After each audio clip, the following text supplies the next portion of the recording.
وانت كإنسانة مش أقل من أي بزنس، بالعكس انت أهم استثمار في حياتك. عارفة إن أي شركة كبيرة قبل ما بتبتدي تعمل خطوة تحدد مستقبلها بتعمل حاجة اسمها SWOT analysis، يعني تحديد نقاط القوة، نقاط الضعف، الفرص اللي قدامها والتهديدات اللي ممكن تهدد مستقبلها. ده اللي بيخليها تعرف هي قوية في إيه، هتطور نفسها من إيه، أو هتاخد بالها من إيه. طب احنا بنعمل التحليل ده للشركات رغم ان الشركات دي اللي بيشغلها بني ادمين، ليه ما نعملش التحليل ده لنفسنا؟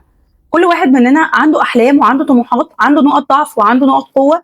لازم كل واحد يقف مع نفسه ويعرف بالظبط هو فين. حددي نقط قوتك، ايه المهارات اللي انت شاطره فيها، ايه نقط القوه اللي الناس بتلجأ لك فيها.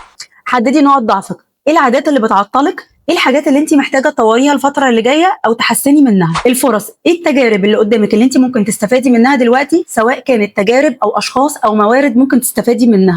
التهديدات، وهي ايه العقبات اللي ممكن توقفك عن تحقيق حلمك، سواء كانت بيئه سلبيه او اشخاص محبطين او حتى خوف داخلي جواكي. الفكره هنا ان مهما الشركات كبرت بتعمل لنفسها SWOT اناليسيس كل فتره علشان تقدر تبقى ناجحه على طول ومكمله. وانت كإنسانة مش أقل من أي بزنس، بالعكس انت أهم استثمار في حياتك. أبسط قواعد النجاح إنك تعرفي نفسك كويس وتحلليها وتديها نفس الأهمية اللي الشركات بتديها لنجاحها.